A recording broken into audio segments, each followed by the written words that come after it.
Pernahkah kamu ingin menyelam ke bagian samudra yang paling dalam? Nah, hari ini kamu akan punya kesempatan mewujudkannya. Sebelumnya, seberapa lama kamu mampu menahan napas? Tidak terlalu lama. Tenang, jangan khawatir. Silahkan naik kapal selamku dan ikutlah denganku dalam perjalanan menuju kedalaman. Siap? Oke, ayo menyelam. Saat ini, tepat di bawah permukaan, kamu melihat banyak makhluk hidup berkeliaran di sini. Banyak sekali ikan dan hewan laut, serta halo, orang-orang yang sedang berenang melambaikan tangan ke kita. Tapi kita tak akan berlama-lama di sini. Dadah! Pada kedalaman 20 meter, ada dunia baru yang terbuka di depan matamu. Terumbu karang dangkal tumbuh dengan indah tidak jauh dari pantai. Dan hey, kita bertemu banyak orang lagi di sini. Tapi kali ini, mereka adalah penyelam scuba. Tanpa peralatan khusus ini, tekanan air di kedalaman ini tidak ramah bagi penyelam biasa.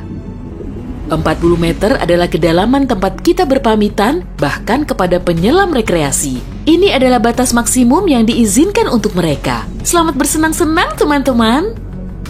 60 meter, dan kita bertemu orka pertama. Paus ini mendiami perairan yang relatif dangkal di hampir semua laut dan samudra di dunia.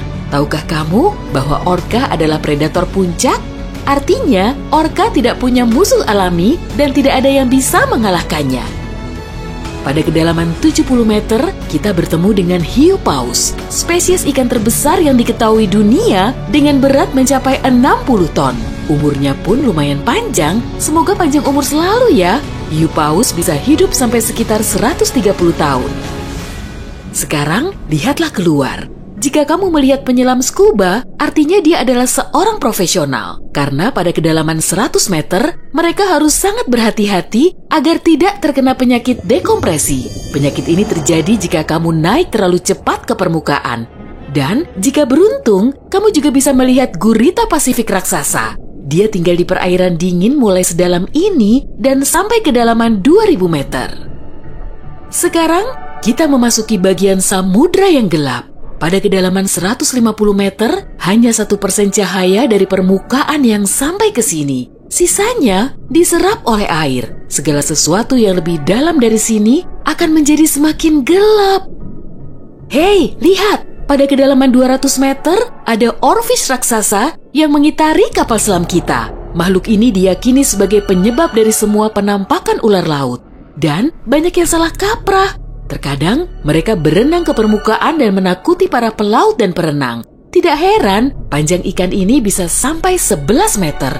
Pastinya cukup untuk membuat bulu kuduku berdiri. Oke, sekarang kita berada di kedalaman 300 meter. Dan sebentar, makhluk besar apa yang ada di luar sana itu? Oh, aku tahu. Itu kepiting laba-laba Jepang. Kamu bingung kenapa laba-laba? Tuh, lihat saja kaki mereka. Dan jawabannya akan datang kepadamu tanpa butuh petunjuk lain. Omong-omong, kaki-kaki ini juga yang mendominasi ukuran makhluk ini. Tubuh kepiting seperti ini biasanya hanya selebar setengah meter. Mari masuk lebih dalam. Dan di kedalaman 500 meter, kamu akan melihat paus biru terakhir. Tidak, bukan paus biru terakhir di dunia. Maksudku, ini adalah jarak terdalam yang bisa mereka tempuh. Paus biru tidak benar-benar perlu menyelam sampai sedalam ini untuk mencari makanan yang sudah berlimpah di perairan dangkal. Tapi mereka masih mampu. Sepertinya mereka hanya ingin memamerkan kehebatan. Mau bagaimanapun, mereka adalah makhluk terbesar dalam sejarah bumi, baik di samudra maupun di darat. Shh, kamu mendengar ini?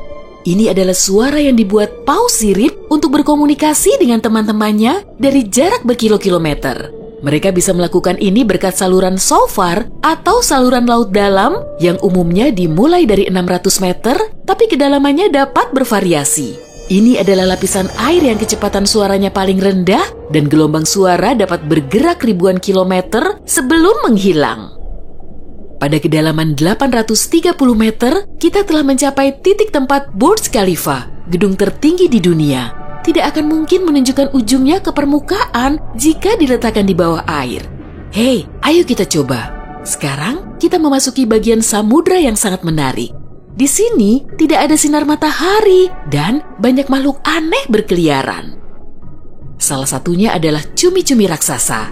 Ya, yang luar biasa besar itu, dia mendiami kedalaman 900 meter. Bayangkan makhluk dengan mata sebesar frisbee. Paus sperma memburu monster ini, tapi mereka dijamin mampu melawan balik. Melihat mereka bertemu adalah pemandangan yang menegangkan. Dan disinilah kegelapan pekat akhirnya menyelimuti kita. Zona tengah malam. Tekanan di sini sangat besar, sehingga jika kamu entah bagaimana bisa sampai ke sini tanpa kapal selam, kamu akan hancur dalam beberapa detik. Dan lebih malangnya lagi, tanpa melihat apapun, pasti tidak mau kan? Kembali ke topik. Di kedalaman 1100 meter terdapat Mata Barat, salah satu gunung berapi samudra terdalam di dunia. Letusan terakhirnya terjadi pada tahun 2009 dan bahkan direkam oleh kendaraan yang dioperasikan dari jarak jauh. Di kedalaman 1280 meter, kita melihat hiu putih besar yang ganas. Predator ulung ini adalah jagoan di kedalaman ini. Penglihatan mereka agak buruk dan mereka bergerak menggunakan indera penciuman. Jadi, mereka sama sekali tidak membutuhkan sinar matahari untuk memburu mangsa. Aku tidak melihatmu, tapi tetap akan memakanmu. Selain itu, penyu belimbing, penyu terbesar di dunia, menyelam di kedalaman yang sama. Apa mereka sengaja menyelam sampai sini untuk bermain dengan hiu putih besar? Wah, lihat jala-jala besar itu. Kita sekarang berada di kedalaman 1500 meter, tempat metode penangkapan ikan bernama menangkap semua digunakan. Jala di sini akan diseret di sepanjang dasar samudra, menangkap apa saja yang kurang beruntung di sana. Mengenai seberapa merugikannya metode ini bagi kehidupan samudra, biar kamu sendiri yang menilai. Pada kedalaman 1830 meter, jika berada di Grand Canyon, kita akan duduk di titik terendah dan terdalamnya. Bayangkan semua curug di sana terisi penuh oleh air, maka seperti itulah pemandangan di sini. Nah, jika kita benar-benar berhati-hati, pada kedalaman 2000 meter, kita akan melihat ikan naga hitam. Makhluk yang bagaikan muncul dari mimpi buruk ini tinggal di bagian samudra yang dalam dan gelap. Dan percayalah padaku, lebih baik dia tetap di sana. Bentuknya mirip makhluk dari film horor dan aku lebih suka jika kita tidak berpapasan dengannya di permukaan. Pada kedalaman 2250 meter, kita harus berpamitan dengan paus sperma. Ini adalah titik terdalam yang bisa mereka selami. Dan mereka memang tidak punya urusan untuk menyelam lebih dalam lagi. Mungkin kalau mereka berburu ikan naga hitam, atau justru mereka yang diburu. Mustahil, perbedaan ukuran mereka terlalu besar. Panjang paus sperma bisa mencapai 19 meter, yang menjadikannya paus bergigi terbesar di dunia. Tidak banyak makhluk laut bisa melawannya. Semoga kapal selam kita punya lampu sorot yang kuat ya. Karena tanpanya, kita tidak akan bisa melihat keindahan terumbu karang samudra dalam yang super indah di kedalaman 3000 meter. Terumbu karang ini dapat ditemukan di setiap samudra dan sayangnya tidak bisa dilihat tanpa peralatan khusus untuk menyelam di samudra dalam. Oke, mari terus melangkah lebih dalam. Dan di kedalaman 3700 meter, kita mencapai kedalaman rata-rata samudra dunia. Mulai sekarang, perjalanan menuju kedalaman yang sebenarnya dimulai. Dasar samudra rata-rata telah kita lewati, jadi sekarang saatnya menyelami celah terdalam. Pada kedalaman 4500 meter, monster dari mimpi buruk terburukmu muncul di sini. Anglerfish misalnya, akan membuat siapapun bergidik ngeri. Giginya yang panjang dan bengkok, serta antena di kepalanya untuk memikat mangsa, sudah cukup untuk menimbulkan rasa takut, bahkan di hati orang-orang yang paling berani. Tapi yang lebih mengerikan, mungkin adalah makhluk yang disebut swallower hitam. Itu adalah monster mirip belut yang memiliki perut super elastis dan mampu menelan mangsa yang ukurannya 2 kali lipat.